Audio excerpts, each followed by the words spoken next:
we are going to name the top 5 Miami Dolphins in the Mike McDaniel era, okay?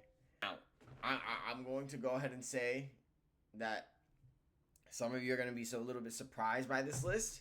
Some of you might be upset by this list. I'm here to tell you right now, don't care. Don't care, okay? You guys give me your feedback. You guys tell me what you guys think down below in the comment section. Here are my top 5 Miami Dolphins in the Mike McDaniel era. Coming in at number 5, Jalen Waddle. Let me tell you something about Jalen Waddle, man. When he first came into the league, he came with a bad hand. He got dealt a bad hand because he was dealing with QB who was being compromised by his head coach, and yet he still was incredible. Has been incredible. He had 2 1,000-yard seasons in the Mike McDaniel era. He led the league in yards per catch back in 2022 with 18 a game. He has the 5th highest receptions. He had the fifth highest receiving season in Miami Dolphin history in terms of reception, and then the 4th highest in terms of receiving yards. In his career with Mike McDaniel, 4,024 yards, 20 touchdowns, and 269 receptions. Jalen Waddle is going to be a great receiver for whoever's our next QB moving forward. Jalen Waddle, his problem and why he's not higher, he has catching issues, he has drop issues, and he has health concerns a lot. I often see, unfortunately, Jalen Waddle getting hurt more on the field, like every time he gets touched. And that's kind of why it's like, I want to put him higher, but I really can't. But with that being said, I think Jalen Waddle has been great for us. He's been for a fifth overall pick, pretty good. Would I have preferred Jamar Chase? Yes, but Jalen Waddle has done just fine. He is my number 5. Next up, we have Zach Sealer. Zach Sealer, what a guy, man. He has anchored this defensive line for a good amount of years now. He's the first Dolphin since Cameron Wake to have back-to-back 2010 sack seasons. So he has had back-to-back 10 sack seasons. And then he is the Dolphins' defensive tackle single season sack record. He did it twice. Okay, so this guy has been incredible. He was a team MVP back in 2024. He's one of the few defensive tackles that have back-to-back 10 sack seasons. And look, if you're in the same breath as Cameron Wake, you deserve all the flowers. I understand everybody's like, oh, Christian Wilkins was really good. Christian Wilkins was good, but I feel like we've gotten more productive seasons from Zach Sealer than Christian Wilkins.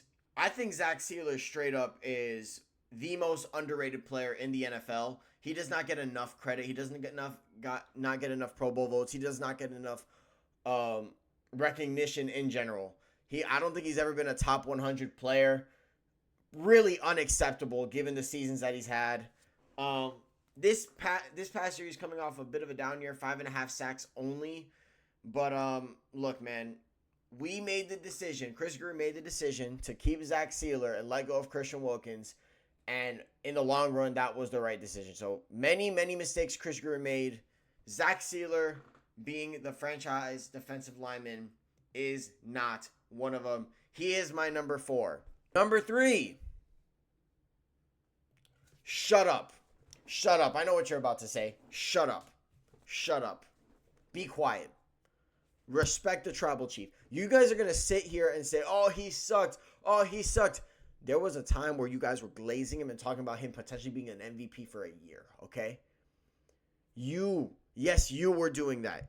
At no point, one point, you acknowledged that Tua Tagovailoa was doing things that we have not seen since Dan Marino, okay? Dan freaking Marino.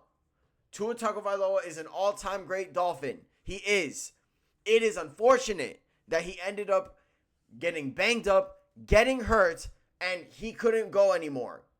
I'm going to blame it on injuries. I am. Am I coping? Maybe. But I'm blaming his drop in production this past year. I'm blaming it on injuries and injuries alone. He could have led the Dolphins back to the promised land. He led the league in passer rating in 2022. He led the league in passing yards in 2023. He had the third highest passing yard season in Dolphin history, and he led the league in completion percentage in 2024. Context behind that season, he did miss a couple of games. He did miss some time that year, okay? Tua Tagovailoa brought the Miami Dolphins back, okay? He made the Miami Dolphins fun. He did. But, unfortunately, he cannot be the best Dolphin of all time, because the best Miami Dolphin in the Mike McDaniel era, frankly, because he got hurt way too often. Unfortunately, him being hurt really drops him down this list. That's the only reason. I get depressed thinking about this. The more I think about it, the more I get upset. But he could have really been the guy to lead us to our first playoff win in 25 years, and unfortunately, he was just too banged up. He is not my top 2 Dolphin, though. Number 2. I don't know where this season would be. I don't know what kind of fun I would have without Devon Achane. The proof is in the pudding. He's the first Dolphin player ever with 2,000 rushing yards and 1,000 receiving yards in his first 3 seasons.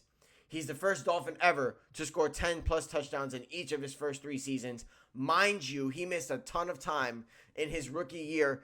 He missed time in his rookie year. I think he played 11 games. He had 800 rushing yards, bro. The guy was unreal. He had 2,974 rushing yards, and that is the most for a Dolphin in his first 3 seasons. And he had the second greatest rushing season and yard from scrimmage season ever. That he had the best season ever. The second best season ever in those regards behind Ricky Williams, okay? I don't know why I spelled season twice. I was kind of in a rush making this. And he was a team MVP in 2025. I cannot stress enough how much I love Devon Achane, and I'm glad that we're not trading him. I want him to be a Dolphin for life, if I'm being honest, but I don't know if that's going to be likely. I want him to be a Dolphin for life. He's going to be I think he's going to be in the Hall of Fame. I genuinely think that about Devon Achane. He is going to be in the Dolphin Hall of Fame. He has been electric in his first couple seasons. He was the entire offense this year and last year, okay? Put that into perspective.